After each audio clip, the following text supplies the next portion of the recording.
que é o dezembro, minha gente? É festa, é comemoração, é a despedida de um ano inteiro aí de trabalho e de muitas vivências, né?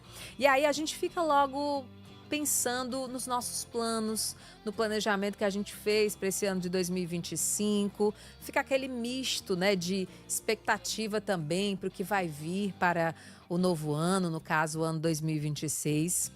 E falando dessa listinha, que todo ano tem um monte de meta. Ai, eu quero estar no meu melhor momento, quero ser mais saudável, quero fazer um curso novo, quero ler mais livros. Me ajude aí, Bia, que a gente geralmente coloca nessa listinha. Quero juntar dinheiro, quero me organizar financeiramente. Eu acho que essa daí, então, tá no topo da lista de todo mundo, né? Planejamento financeiro, como ter equilíbrio. Só que muitas vezes essa organização das finanças, ela fica pelo meio do caminho. Por quê? Porque chega uma hora que você não consegue mais cumprir aquelas metas que você estabeleceu. E por que que isso acontece, hein? Por que que você não consegue cumprir essa bendita dessa planilha que você muitas vezes faz e larga? E aí eu tô falando da planilha financeira, mas tem também aquela alimentar, tem várias outras, né? Coisas que ficam pelo caminho. É sobre isso que a gente vai conversar a partir de agora para saber se existe esse caminho sustentável, né? O que é que muitas vezes empanca, né, esse ritmo, né, desse planejamento que a gente faz para o ano inteiro, mas que às vezes não chega nem na metade do ano. É sobre isso que a gente conversa com o psicólogo financeiro Celso Santana. Bom dia para você, Celso. Seja bem-vindo à nossa programação. Olá, bom dia. Muito obrigado. E eu já queria saber de você, o que é que empanca tanta gente de dar continuidade a um planejamento? Estou falando do financeiro porque eu acho que ele é o top 1, não tem como. A parte financeira, eu acho que ela requer muitas renúncias, né? E nem todo mundo está preparado para isso e muitas vezes deixa ali pelo meio do caminho porque quer viver um dia como se não houvesse o amanhã. E aí é que mora o perigo, porque o amanhã ele tá chegando, amigo. E aí, como é que a gente faz para resolver essa situação toda? Exato. Você falou uns pontos muito interessantes, que justamente não é só, o planejamento não vai só para o lado financeiro, né? A gente planeja melhorar fisicamente, perder peso, uma série de outras promessas que vai chegando aí no final do ano. A gente já começa a pensar, né, em janeiro o que a gente vai cumprir para o final do ano. Mas a dificuldade, ela está no mesmo processo de todos esses, né, todas essas promessas que a gente faz, que é no emocional. Ou seja, a gente, por design, né, o ser humano, ele é essencialmente impulsivo. A gente não quer realmente ter que deixar de comer o que eu posso comer hoje, pensando que isso aqui vai me fazer não chegar, não entrar naquela roupa, naquela festa, naquele dia. Então, assim, a emoção, a impulsividade, principalmente, ela faz parte da gente. Então, é uma luta constante para encontrar esse equilíbrio. Agora, da mesma forma que a emoção ela atrapalha esse processo de organização financeira, a gente conseguir, né, pensar um pouco mais para o futuro, deixar de consumir hoje, deixar de comprar aquilo, de ser vítima daquela propaganda, né, principalmente agora, a gente está indo na Black Friday, a gente está indo depois também para o final do ano, em que a gente tende a ficar um pouco mais, né, pelo menos a maioria das pessoas ficam um pouco mais eufóricas, né, e aí que gastam um pouco mais, mas tem o 13º, então usa esses mecanismos de pensamentos, né, para tomar decisões que do ponto de vista financeiro não são as melhores. Então, o primeiro ponto aqui é você se conhecer. A gente tem um termo hoje que é muito estudado dentro da psicologia e da economia comportamental também, que é a ansiedade financeira, que todo mundo sofre um pouco sobre isso. Porque o dinheiro, por mais que você pergunte isso para alguém que tenha muito, né, aparentemente tenha muito, está sempre faltando. Né? Então, principalmente para a maioria dos brasileiros que está sempre faltando mesmo, né, no final do mês. Então, a gente sofre essa sensação, né, às vezes escalando aí para que a gente vai chamar de fobia financeira, que é o medo de faltar o dinheiro e principalmente de encarar o seu orçamento, né? De fazer essas planilhas.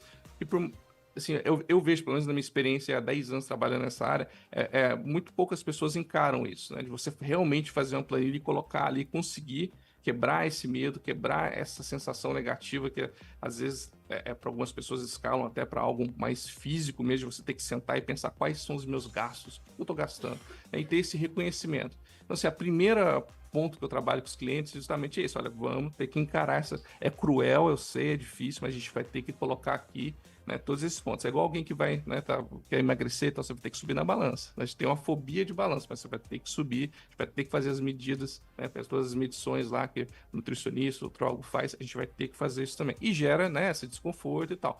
Para só daí a gente conseguir fazer um planejamento. Mas um ponto importante aqui, do mesma forma que essas emoções elas atrapalham, elas também podem ajudar. É comum que a pessoa ela consiga, nesse exemplo, né, do emagrecimento, ela consiga perder peso e fazer uma dieta restritiva ali, chegar até o fim, se ela tem um propósito para aquilo. Eu quero viajar, eu quero entrar naquela roupa, né, eu tenho uma festa, um evento, e isso faz com que ela permaneça, né, o comportamento ele seja sistêmico, né, sistematizado, ela consiga passar os dias, né, sendo bem restritivo ali no que ela colocou na disciplina. A gente tem que fazer isso também com a parte financeira, é criar propósito. Por que você vai começar a cortar gastos, né? Tem que ter um motivo, tem que ter um propósito para isso. O que você quer fazer, né, com esse valor? Porque eu sempre brinco com isso, a gente não quer virar o tio Patinha, você construir uma caixa forte ali e começar só a colocar dinheiro. Não, você tem que ter um propósito para aquilo. E aí a pessoa começa a refletir, ganhar um pouquinho mais de consciência e a gente consegue trabalhar isso para os próximos níveis. Celso, eu gosto muito de refletir sobre a vida. E um certo dia eu estava pensando que eu acho que as pessoas da atualidade, elas vivem meio que uma fuga da realidade. É assim, tá tudo caótico mesmo, tá tudo se acabando, é catástrofe natural, é tudo de ruim acontecendo. Então, vou viver o hoje como se ele não tivesse amanhã e não vou colocar ali na minha frente, não vou encarar, como você bem falou, aquela planilha ou a realidade que a minha saúde está muito ruim, eu teria mesmo que me cuidar. Então as pessoas elas estão fugindo disso, né? Até que ponto isso pode acabar ali saindo, né? Não só dificultando a questão da vida financeira, mas dificultando outras partes da vida também, né? Levando essas pessoas, por exemplo, a ter vários outros distúrbios, né? O quanto isso pode ser complicado para a questão da saúde dessas pessoas, né? Não encarar a realidade. Perfeito. Até o termo que a gente utiliza hoje na psicologia financeira é saúde financeira. A gente trabalha o conceito de uma saúde financeira tal como a saúde física. E aí, bem como você falou, se eu não for ao médico, não fizer exame, eu não tenho problema. Quem nunca ouviu isso? Tem alguém que é assim ou é assim também? Não vou procurar problema, né? Não vou procurar doença, as pessoas dizem. Quem procura acha, né? Então, se eu fizer muito exame ali, fazer um check-up, vai achar alguma coisinha, vou ter que lidar com isso. Então, assim, eu tô tranquilo, tô bem. E é isso com o dinheiro também, né? Sim, as coisas estão indo. As coisas sempre tá faltando, às vezes tem um empréstimo, tem alguma coisa ali, mas tá indo, tá caminhando. Se eu começar a olhar muito, eu vou começar a achar problema. Às vezes, aí a gente tá falando até no ponto de vista mais individual, mas quando a gente fala de saúde financeira, tem que levar um contexto familiar, né? Vou ter que pensar no orçamento familiar aqui, ter que falar com a minha esposa, com meu marido, com a minha filha, a gente vai ter que fazer escolhas, né? Porque todo o ponto que a gente fala é isso, é tomada de decisão. Você toma uma decisão, eu quero ser mais saudável, é uma decisão, e às vezes isso, né, não só para você, isso tem implicações familiares, porque assim, você é pai, mãe e tal, você tem responsabilidade com filhos, a sua saúde não é só para você, né, ter mais longevidade, qualidade de vida, é para você estar presente ali para os teus filhos. O dinheiro também, a gente tem que ser pensado assim, é o processo de tomada de responsabilidade, tirar isso do oba-oba, do dia a dia, de viver ali no pagamento, para começar a pensar um pouquinho além. Assim, até no final de ano, eu sempre falo o seguinte, como é que você quer estar o ano que vem? A gente vai chegar em dezembro de 2026. E aí, como é que você vai estar lá em 2026? Como é que primeiro parte do como é que você está hoje? Por isso que esse diagnóstico na parte financeira ele é muito importante.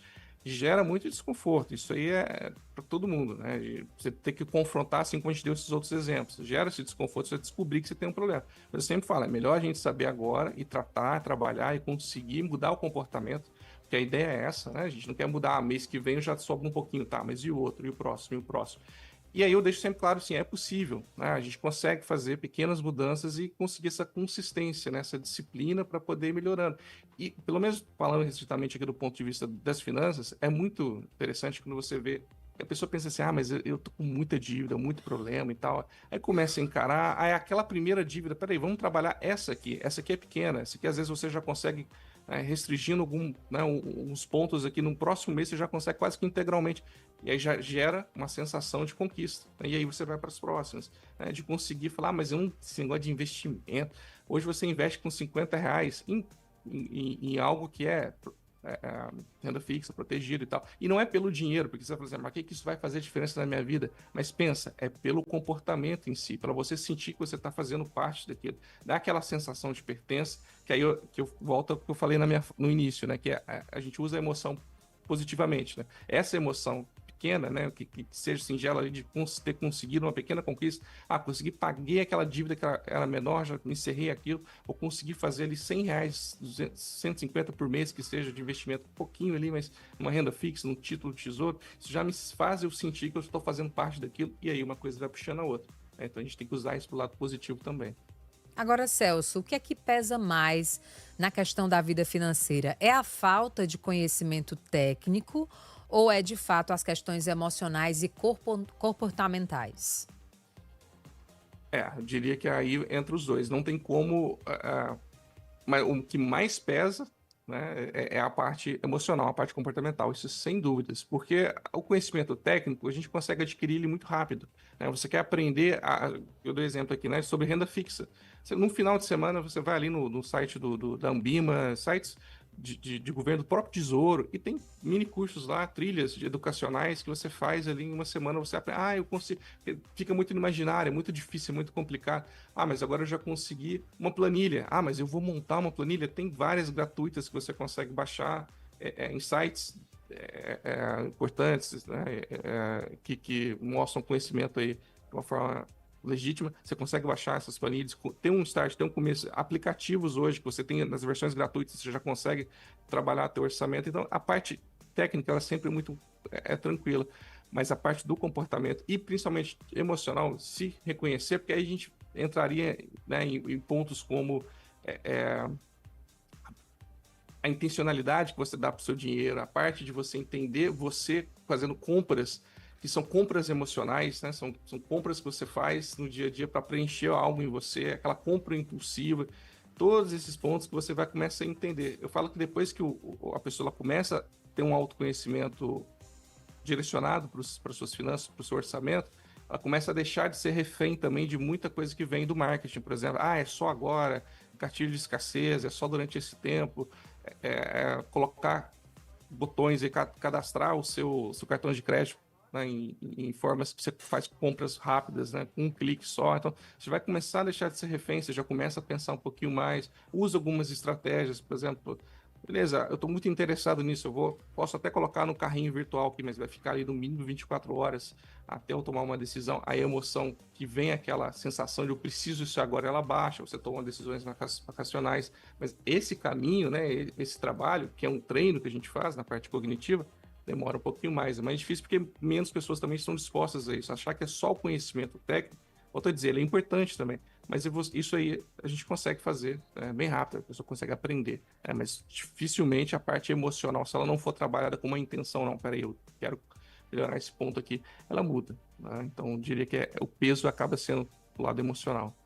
Amigo, se você quiser se dar bem aí na parte financeira de planejamento para esse ano de 2026, tem que acabar com aquela desculpa, não, é porque eu sou emocionado. Aí tem que controlar as emoções, né?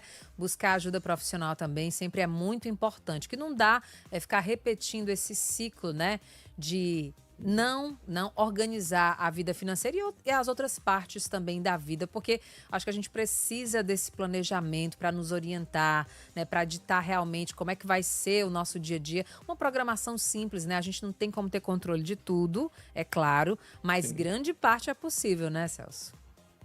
Perfeito, exatamente. Tipo, o mínimo a gente consegue, né? E eu sempre falo isso, pequenas mudanças já trazem grandes sentimentos de conquista e uma coisa vai puxando a outra, a gente entra num ciclo aí, né, virtuoso, né? Que é aquele que as coisas vão puxando para cima e as coisas vão funcionando, né? E o dinheiro muda a saúde, né, muda a autoestima, né? E vai assim sucessivamente. A gente agradece então a conversa com o psicólogo financeiro Celso Santana. Muito obrigada, tá, pelas orientações. Eu que agradeço o convite. Até mais.